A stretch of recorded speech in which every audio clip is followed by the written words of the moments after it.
Of a close friend or family member may be one of the hardest challenges many of us face.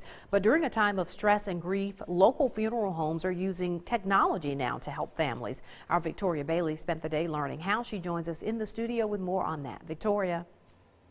That's right, Andrea. It's called a virtual funeral service. The funeral industry is starting to explore ways to help families ease and transition loved ones to their final resting place.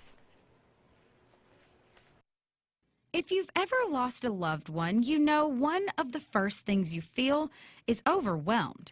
But the feeling gets worse if you aren't able to say your final goodbyes. You know, they're willing to drop everything and pay that money, but in the end, after the fact, it may not be the best thing financially that they needed to do at that point.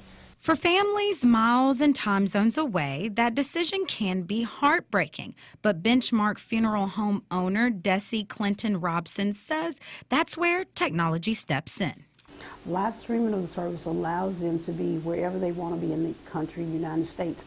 And they can actually turn on a computer at their home and possibly even hook that to their smart television so that it's on a bigger screen and actually hear and see the entire service. Lowndes County Funeral Home has offered virtual funeral services since 2012.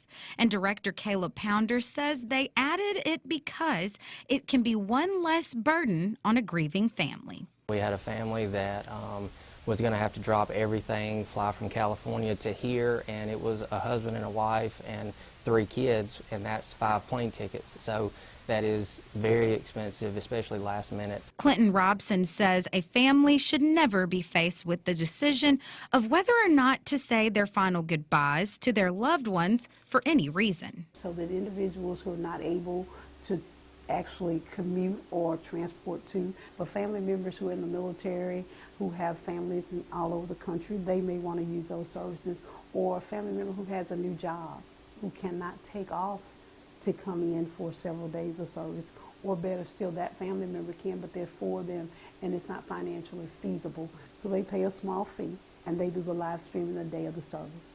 Both funeral homes start the live stream 10 minutes before, and it concludes 10 minutes after the service. Pounder says they don't want any family to worry about anything other than their loved ones the day of the funeral. We can make it as private as we need to. Some families are open to let anybody see it. We can publish the web link. Every service that we do is assigned a specific web link for that service.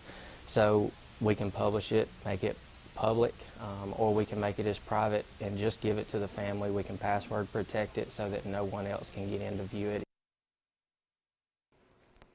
Now, Robson says one service they offer is a headstone chip that provides a live cemetery stream for family members who live miles away. For more information on virtual funeral services, visit WCBI.com.